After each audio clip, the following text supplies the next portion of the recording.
భారతీయ పురాణాల అగాధ లోతుల్లోకాల గర్భంలో కలిసిపోయిన మనల్ని అద్భుతంగా ఆశ్చర్యపరిచే 10 రహస్యాలు మీకోసం. శ్రీ మహావిష్ణువు క్షీరసాగరంలో శయనిస్తున్నప్పుడు ఆయన పాదాలను నొక్కుతున్న లక్ష్మీదేవికి విశ్వంలోని సకల రహస్యాలు అదృశ్యంగా బోధించబడేవని కొన్ని పురాణాలు చెబుతాయి.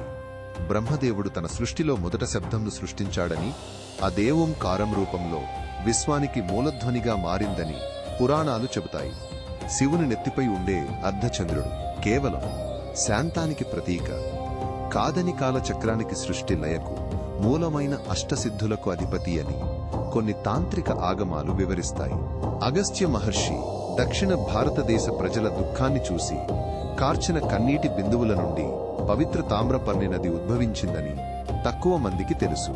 దేవేంద్రుడు అహల్య శాపం నుండి విముక్తి పొందిన తర్వాత అతని శరీరంపై ఉన్న 1000 కళ్ళు భూమిలోని వివిధ ఖనిజాలకు రత్నాలకు మూలమయ్యాయని కొన్ని అరుదైన గాథలు చెబుతాయి.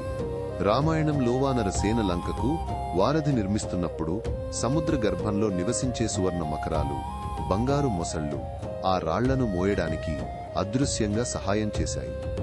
మహాభారతంలో పాండవులు తమ అజ్ఞాతవాసం ముగిసిన తర్వాత ద్రౌపది తన సత్యనిష్టతో అదృశ్యంగా తమ రక్షణ కోసం ఒక దివ్యమైన కవచాన్ని సృష్టించిందని కొన్ని అరుదైన గాథలు వివరిస్తాయి. కుబేరుడు కేవలం సంపదలకు అధిపతి మాత్రమే కాడని, ఆయన భూమిలోని అదృశ్యమైన వనదేవతలకు, అటవీ సంపదలకు కూడా అధిపతి అని, అందుకే అరణ్యాలను రక్షించేవారికి సంపదను ప్రసాదిస్తాడని కొన్ని జానపద కథలు చెబుతాయి.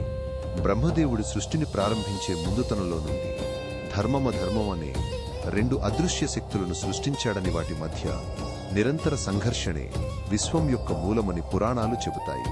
కావేరీ నది కేవలం అగస్త్యుడు తన కమండలంలో బంధించిన తర్వాత గణేశుడు విడిపించింది మాత్రమే కాదని, ఆమె తన ప్రవాహంలో శ్రీరంగమనే విష్ణు క్షేత్రాన్ని స్వయంగా సృష్టించి అక్కడి భక్తులను తన దివ్యశక్తితో రక్షిస్తుందని స్థానిక పురాణాలు చెబుతాయి.